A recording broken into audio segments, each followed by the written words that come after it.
The text arrived at 9:47 p.m. while I was loading the dishwasher in our cramped kitchen.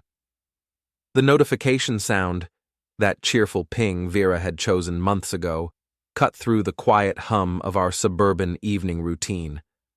Staying late at Kevin's, work emergency. I read it twice, my hands still dripping with soapy water. Finn Ardell, that's me, 34 years old, IT specialist for a mid-sized insurance company, and apparently the kind of husband who gets emergency notifications at nearly 10 o'clock on a Tuesday night. The thing is, Vera works in marketing. Finn Solen works in accounting. Their departments share nothing but a parking garage and the occasional elevator ride. In my 12 years of corporate experience, I've learned that marketing emergencies involve campaign deadlines and client presentations. Accounting emergencies involve spreadsheets and tax deadlines. They don't cross-pollinate. But here's what really got my attention. 3 weeks ago, I met Kevin's wife. Mira Solen and I ended up talking at Emma's school pickup.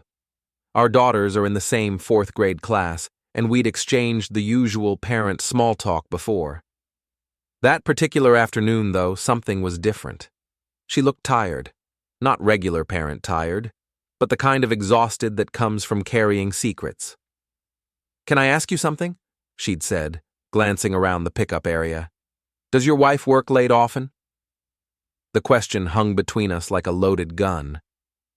"More lately than usual," I'd admitted. "Marketing emergencies," she says. Mira's laugh was bitter. "Kevin's been having a lot of accounting emergencies, too." We'd gone for coffee that same afternoon. 2 suspicious spouses comparing notes, sharing screenshots, cross-referencing calendar entries. The picture that emerged wasn't pretty, but it was crystal clear. Vera had forgotten she'd enabled calendar sharing when we first got married. Every late meeting on her schedule corresponded perfectly with Kevin's client dinner, or audit session.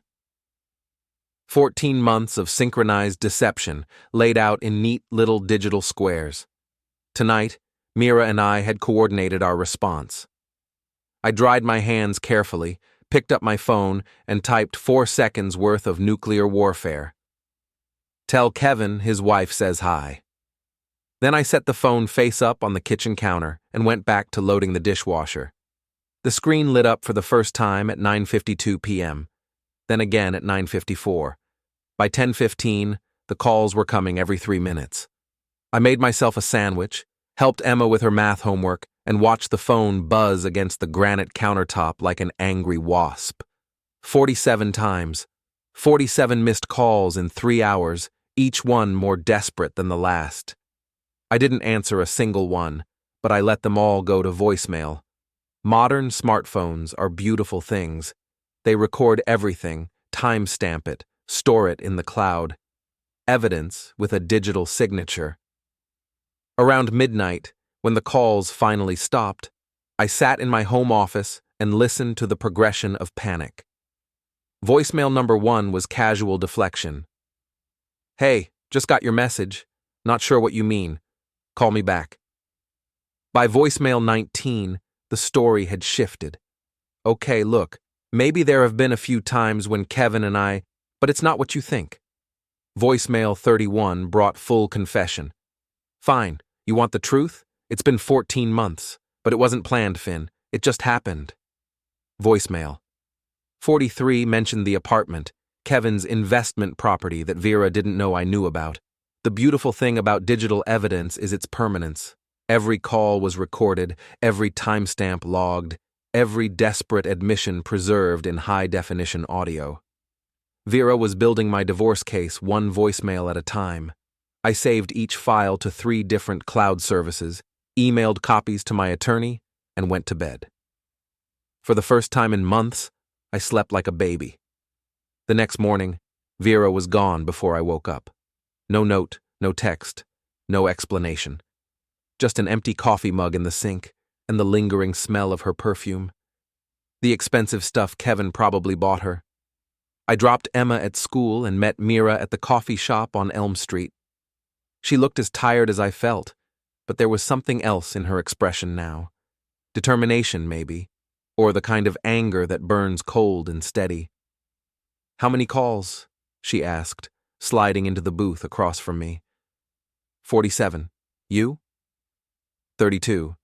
Kevin's not as persistent as your wife. She pulled out her phone and showed me a series of screenshots. But he's more creative with his excuses. Kevin's texts were a masterclass in deflection and gaslighting. Claims that I was unstable, that Mira was paranoid, that the whole thing was a misunderstanding blown out of proportion. Classic cheater playbook: deny, deflect, and make the betrayed spouse question their own sanity. There's something else, Mira said, lowering her voice. I found the key. She explained how she'd discovered a key fob in Kevin's gym bag, not to their house, not to his office, but to the downtown loft he claimed was an investment property rented to tenants. She'd driven there yesterday afternoon while Kevin was at work. It's not rented to tenants, Finn. It's rented to them. The apartment was fully furnished, lived in, personal. Vera's toiletries in the bathroom, her clothes in the closet, mail forwarded there in her name. A second life, complete with utilities, and a lease Kevin had signed using his business account. I took pictures, Mira said, sliding her phone across the table. Everything. The photos were damning. Vera's coffee mug on the nightstand, her favorite books on the shelf, a framed photo of her and Kevin that I'd never seen before, taken at some restaurant I'd never been to, both of them smiling like teenagers in love. The worst part wasn't the evidence of their affair. It was the evidence of their future. Vera had been building a life with Kevin while systematically dismantling the one she shared with me. This wasn't just cheating, it was calculated replacement. What do you want to do? Mira asked. I thought about the 47 missed calls, about the voicemails full of lies and half-truths, about the 3 years Vera had claimed she couldn't get pregnant while secretly taking contraception, about the family I'd wanted that she'd vetoed without telling me. I want them to understand what an emergency actually looks like, I said. Mira smiled for the first time since I'd known her. I was hoping you'd say that. We spent the next 2 hours planning. Mira had already consulted with a divorce attorney, not just any attorney, but the best family law firm in the county. She'd done her research, knew the process, understood the timeline. The key thing, she explained, is documentation. We need everything recorded, time-stamped, and legally obtained. No breaking into phones, no illegal surveillance, no evidence that can be thrown out in court. But we weren't just planning divorces. We were planning consequences. Kevin worked for his family's accounting firm. 3 generations of Solens building a reputation for integrity and discretion. His position required federal clearance for government contracts, background checks that scrutinized both professional conduct and personal character.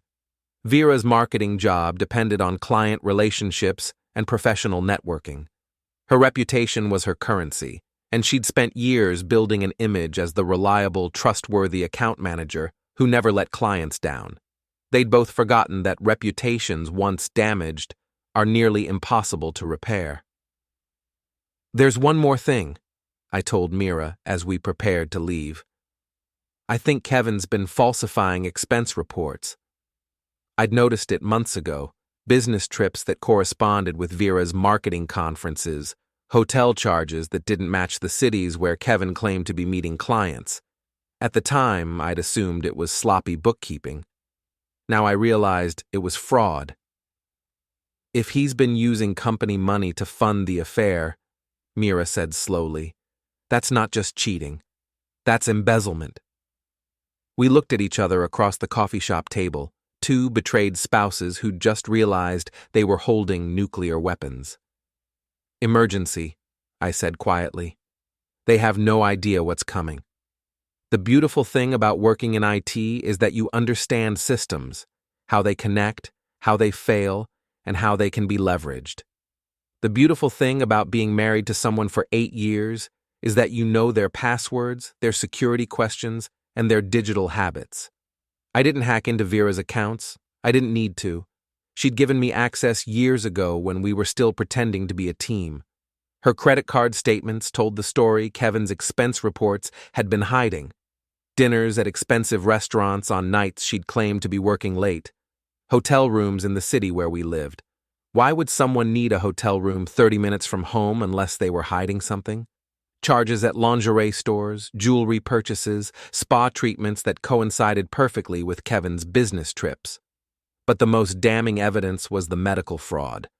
For 3 years, Vera had claimed she was undergoing fertility treatments, expensive procedures that our insurance didn't cover, appointments that required Kevin to drive her because of the medication side effects, consultations with specialists who supposedly needed more time to determine the best approach. I'd wanted children. We'd talked about expanding our family since Emma started school.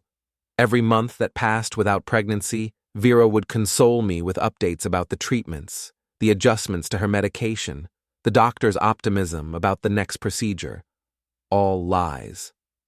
I obtained the actual medical records through my attorney. No fertility treatments. No consultations with specialists. No attempts to get pregnant. Just continuous contraception prescribed by her regular doctor, refilled monthly for the entire 3 years she'd been lying to my face. The family I'd wanted was vetoed without my knowledge. The future I'd been planning was fiction. But Kevin had made a crucial mistake. His expense report fraud wasn't just embezzlement, it was federal fraud. The Solen accounting firm held contracts with government agencies, which meant Kevin's falsified travel expenses were technically defrauding federal programs. I didn't report it directly. That would have looked vindictive. Instead, I made sure the information reached the right people through appropriate channels. A former colleague now worked for the state auditor's office. We'd stayed in touch, occasionally shared information about accounting irregularities we encountered in our respective jobs. I mentioned the suspicious travel patterns I'd noticed in some expense reports. Not Kevin specifically, just general concerns about corporate travel fraud. My colleague was thorough. He requested sample expense reports from several firms, including Solen and Associates. The irregularities in Kevin's report stood out immediately. Hotel charges that didn't match claimed destinations, restaurant receipts from cities where no client meetings were scheduled, rental car expenses for trips that supposedly didn't require transportation. The federal investigation began 3 weeks later. Meanwhile, Mira was conducting her own professional sabotage. Kevin's position required periodic security clearance reviews, including interviews with family members and associates. When the investigator called to schedule Mira's interview, she was completely cooperative. "Of course I'll answer questions about my husband's character and reliability," she told the investigator. "I have quite a lot to say about that." The security clearance review that should have been a formality became a comprehensive investigation into Kevin's personal conduct, financial irregularities, and potential blackmail vulnerabilities. Federal investigators don't like employees who lie about their personal lives. It suggests they might lie about professional matters too. Vera's professional world was smaller and more gossipy, which made it easier to target. Her marketing firm thrived on client relationships and referrals. Reputation was everything, and Vera had built hers on being the reliable, family-oriented account manager who understood work-life balance. I didn't spread rumors. I didn't need to. I just made sure the right information reached the right people at the right time. Rita Kowalski worked with Vera and lived for office gossip. She'd been suspicious of Vera's frequent emergencies and late-night client meetings for months. When she casually mentioned her concerns to me at a company social event, I was appropriately shocked and worried.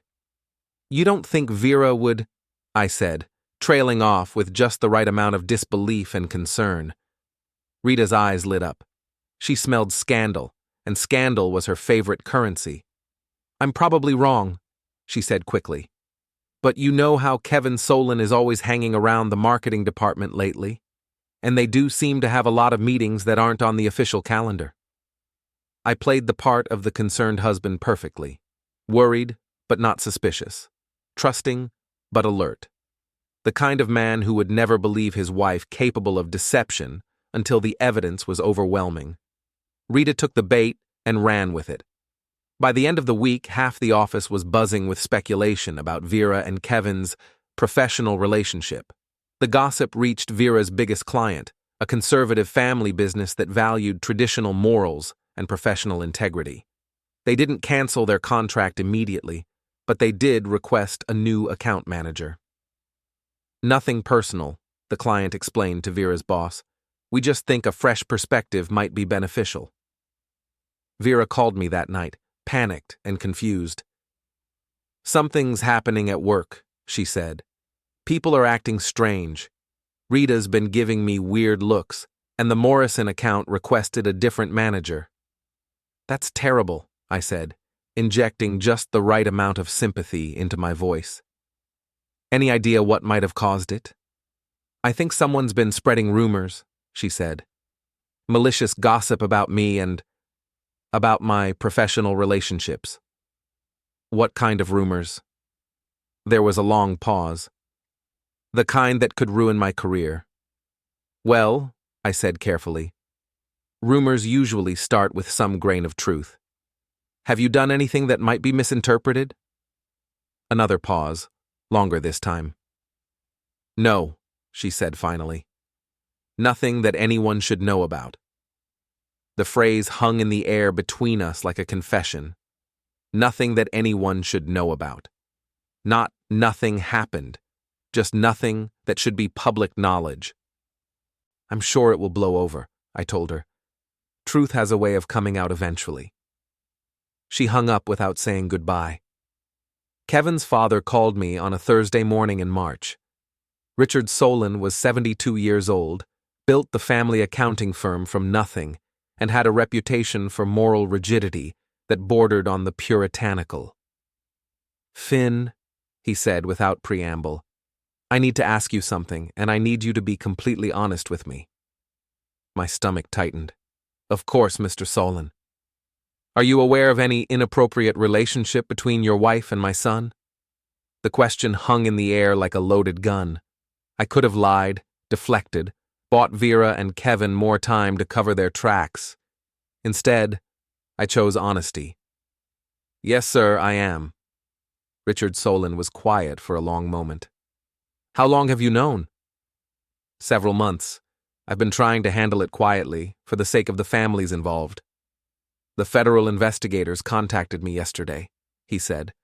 "They're asking questions about Kevin's expense reports, his travel patterns, his personal conduct. They seem to think he's been using company funds for personal expenses." "I wouldn't know anything about that," I said truthfully. "But you would know if he's been having an affair with your wife." "Yes, sir. I would." Another long pause. "I'm sorry, Finn, for what Kevin has done to your family and for what it's going to do to mine." He hung up, and I knew Kevin's professional life was over. The Solen family had built their reputation over 3 generations. Richard's father had started the firm in 1952 with 2 clients and a commitment to absolute integrity. Richard had expanded it into one of the most respected accounting practices in the state. Kevin had been groomed since childhood to take over the family legacy, but legacy means nothing if the family name becomes associated with fraud and scandal. Richard Solen called an emergency partners meeting that afternoon. Kevin was removed from all federal contracts immediately, suspended from client contact pending investigation, and quietly informed that his partnership track had been terminated. The family dynasty would survive, but only through amputation. Kevin called me that night, furious and desperate. "You did this," he said without preamble. "You destroyed my career. I didn't falsify your expense reports, Kevin. I didn't have an affair with your wife. I didn't lie to federal investigators. You know what I mean. You could have kept this private. We could have worked something out." "Like what?" "You and Vera could have kept lying, and Mira and I could have kept pretending not to notice. It didn't have to be like this." "You're right," I said. "It didn't. You could have been honest. You could have asked for a divorce before starting something with my wife. You could have used your own money instead of embezzling from your family's firm." "I never embezzled anything." The federal investigators disagree. Kevin was quiet for a moment. What do you want? I want you to understand what an emergency actually looks like, I said. For 14 months, you and Vera treated your affair like a game. Secret meetings, fake emergencies, elaborate lies. You thought you were so clever, so careful. We were careful. No, Kevin. You were arrogant. You assumed Mira and I were too stupid or too trusting to figure it out. You assumed your lies were better than our intelligence. So this is revenge? This is consequences. There's a difference. He hung up, but called back 5 minutes later. Vera wants to talk to you. I'm sure she does. She says she can explain everything. She already did. 47 voicemails worth of explanation. Very thorough. She loves you, Finn. This thing with me, it was a mistake. She knows that now. I laughed, and the sound surprised me. Kevin, she forwarded her mail to your apartment. She kept clothes in your closet. She lied about fertility treatments for 3 years so she wouldn't have to have my children. That's not a mistake. That's a replacement plan. It wasn't like that. Then what was it like? Kevin struggled for an answer. Complicated. Not anymore, I said. Now it's simple. You're both about to lose everything you cared about more than your marriages. Your job, her career, your family's respect, her professional reputation, all of it gone because you couldn't keep your hands off each other. You're enjoying this. I'm not enjoying it, Kevin, but I'm not stopping it either. I hung up and turned off my phone. The next morning, Vera was waiting in my kitchen when I came downstairs. She looked terrible, exhausted, desperate, older than I'd ever seen her. We need to talk, she said. No, we don't. We need to get divorced. Everything else is just noise. Finn, please. Just listen to me for 5 minutes. I poured myself coffee and sat across from her at the kitchen table where we'd shared breakfast for 8 years. 5 minutes. I made a mistake, a terrible, stupid mistake. But it's over now. Kevin and I, we're done, finished. I told him yesterday that I can't see him anymore. Because you realized you love me? Or because his career imploded and he's not as attractive without the family money? She flinched. That's not fair. Fair? You want to talk about fair? Is it fair that I spent 3 years thinking we were trying to have a baby while you were secretly taking birth control? Is it fair that you built a second life with another man while I was home taking care of the family we already had? The fertility thing, I can explain that. You already did. In voicemail 37, I think. You said you weren't ready for another child, but you didn't know how to tell me. I was scared, Finn. Scared of disappointing you. Scared of admitting I didn't want the same things you wanted. So you lied. For 3 years. And let me think there was something wrong with me. Something wrong with us. Tears started running down her face. I know I hurt you. I know I destroyed everything. But we can fix this. We can go to counseling, work through it, rebuild what we had. What we had was built on lies, Vera. All of it. How long were you planning to keep this up? How long were you going to keep living 2 lives? I don't know. I wasn't thinking long term, it just happened. 14 months doesn't just happen. Renting an apartment doesn't just happen. Forwarding your mail doesn't just happen. You made 1,000 deliberate choices to betray our marriage. She reached across the table and grabbed my hand. But I'm choosing you now. I'm choosing our family. I pulled my hand away. No, you're not. You're choosing damage control. Kevin's career is over, his family disowned him, and you're realizing that your backup plan just evaporated. That's not true. Your 5 minutes are up. She sat there for another moment, tears streaming down her face, looking like a stranger I'd once known well. I'll fight you, she said finally. The divorce, custody, everything. I'll make it as difficult as possible. You can try, I said, but I have 47 voicemails of you confessing to adultery, 3 years of medical records proving you lied about wanting children, and a paper trail showing you've been building a separate life with another man. Good luck explaining that to a judge. She left without another word. That afternoon, Mira called to tell me Kevin had moved out of their house and was living in a motel on the highway.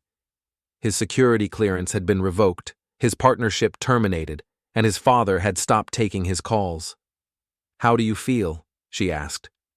"Empty," I said, surprising myself with the honesty. Not happy, not sad, just empty.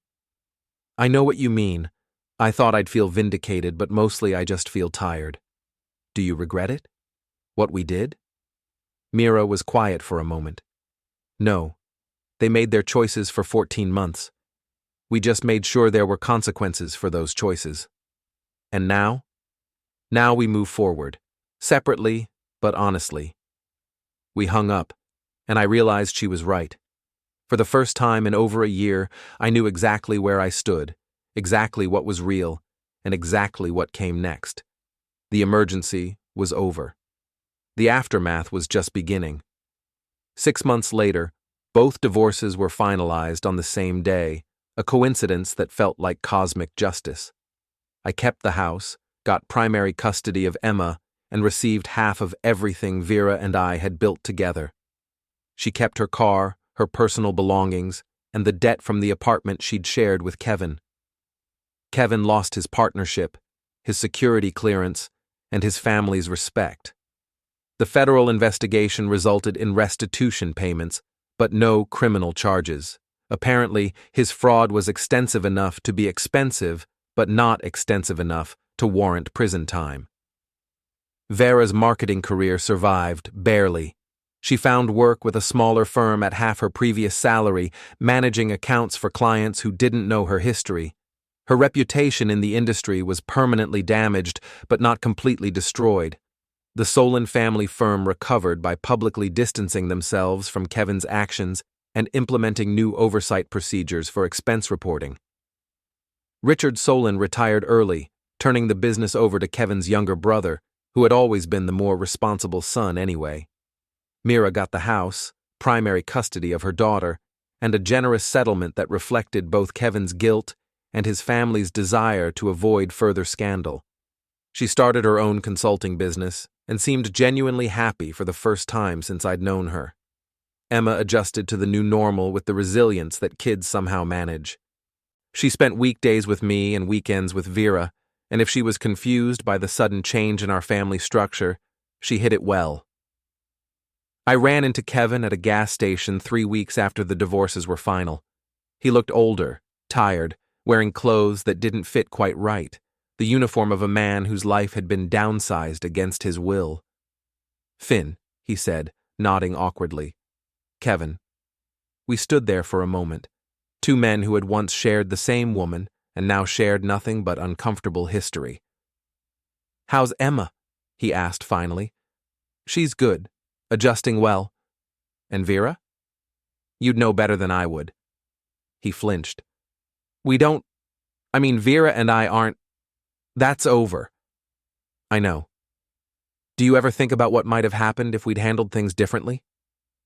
I considered the question while I finished filling my tank. "You mean, if you'd been honest from the beginning? If you'd asked for divorces before starting the affair? If you hadn't lied and stolen and betrayed everyone who trusted you?" "Yeah. I think you'd both be happier now. Mira and I would have been hurt, but we'd have respected your honesty. Your family might have been disappointed, but they wouldn't have disowned you. Your career would have survived. But you still would have divorced us." "Probably, but we might have stayed friends. We might have co-parented effectively. We might have all moved forward without destroying each other." Kevin nodded slowly.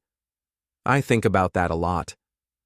"The difference between consequences and revenge," I said, "is that consequences teach lessons. What lesson did you learn?" He thought for a moment. "That lies compound. That small betrayals lead to bigger ones. That the cover-up is always worse than the crime. Good lessons. Expensive lessons. The most important ones usually are." I got in my car and drove away, leaving Kevin standing by the gas pumps looking like a man who finally understood the difference between emergency and consequences. That night, I sat in my home office. The same room where I'd listened to 47 voicemails of Vera's escalating panic, and reflected on the year that had changed everything. I wasn't the same man who had received that text about a work emergency. I was harder now, more cynical, less trusting. But I was also more honest, more direct, and more aware of my own worth. Emma was thriving in ways I hadn't expected. Without the tension of her parents' failing marriage, she seemed more relaxed, more open, more confident. The custody arrangement gave her stability and predictability, and both Vera and I were better parents when we weren't trying to pretend our marriage wasn't broken. Mira and I met for coffee occasionally, not as conspirators anymore, but as friends who had survived the same storm. We didn't talk about Kevin and Vera, didn't rehash the details of their betrayal or our response. We talked about our kids, our work, our plans for the future. "Do you think we did the right thing?" she asked me once. "I think we did the honest thing," I replied. "They lied for 14 months. We told the truth for 6. The results speak for themselves." "No regrets?" "None. You?" "None." We understood each other in a way that didn't require explanation. We'd both been betrayed, both been lied to, both been treated as obstacles to someone else's happiness. But we'd refused to accept that role. We demanded honesty, insisted on consequences, and rebuilt our lives on foundations that couldn't be shaken by other people's deceptions.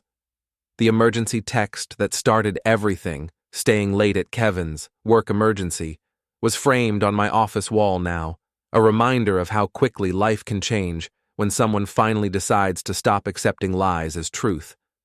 My reply was framed next to it. "Tell Kevin his wife says hi." 4 seconds of typing that changed 4 lives forever. Sometimes emergencies announce themselves with sirens and flashing lights. Sometimes they arrive as a simple text message that forces you to choose between comfortable lies and uncomfortable truth. I chose truth. 47 missed calls later, everyone else had to live with the consequences of that choice. The emergency was over,